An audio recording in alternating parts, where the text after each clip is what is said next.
ημών. Επάκουσον ημών ο Θεός, ο σωτήρ ημών η ελπίς πάντων των περάτων της γης και το θαλάσσι μακράν και ήλαιος και ημού ημιν δέσποτε τις αμαρτίες ημών και ελέησον ημάς. Ελεήμων γάρ και φιλάνθρωπος, Θεός υπάρχεις, και εσύ τη δόξα να αναπέμπομεν, το Πατρί και το Υιόν και το Αγίο Πνεύματι, νυν και αεί και εις τους αιώνας των αιώνων.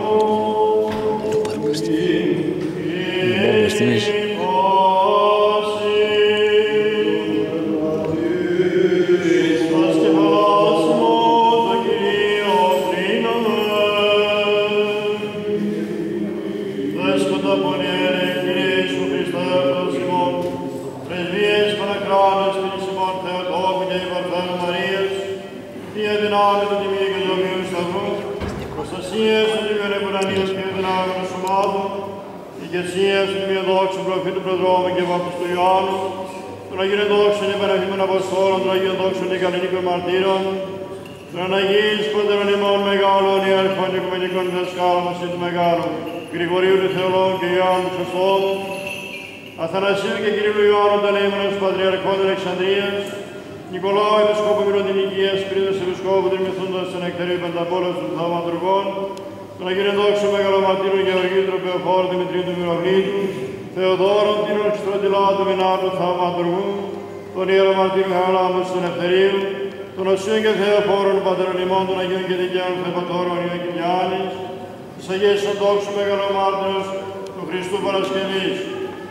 Εις τη μνήμη εορτάζουμε και πάντως των Αγίων, και πρόδεκτον πίστον την δέησιν ημών. Δόρισε ημί την άφεση των παραπτωμάτων ημών, σκέπασον ημάς εν τη σκέπη των περίγων σου, αποδίωξον επ' ημών πάντα εχθρών και πολέμιων,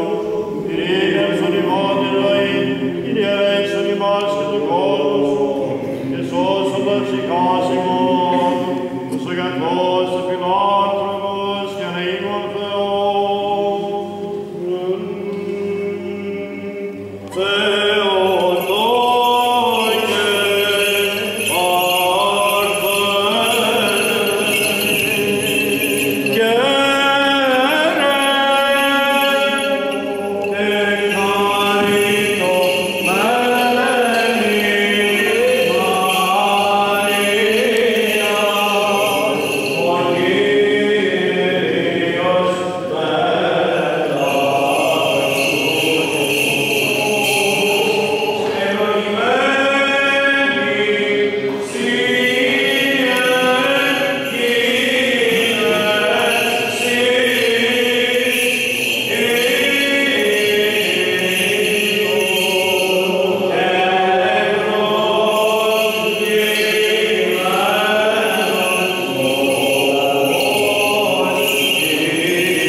Αυτός ευλόγησον τους άρτους τούτους, των σύτων, των ίνων και το έλεον, και πλήθωνον αυτά εν της οίκης των προσκομισάντων και εν το κόσμο σου άπαντη, και τους εξ αυτών μεταλαμβάνοντας πιστούς δούλους σου αγίασον, ότι σοι ευλογών και τρέφων και συντηρών τα σήμαντα, Χριστέ ο Θεός ημών, και εσύ την δόξα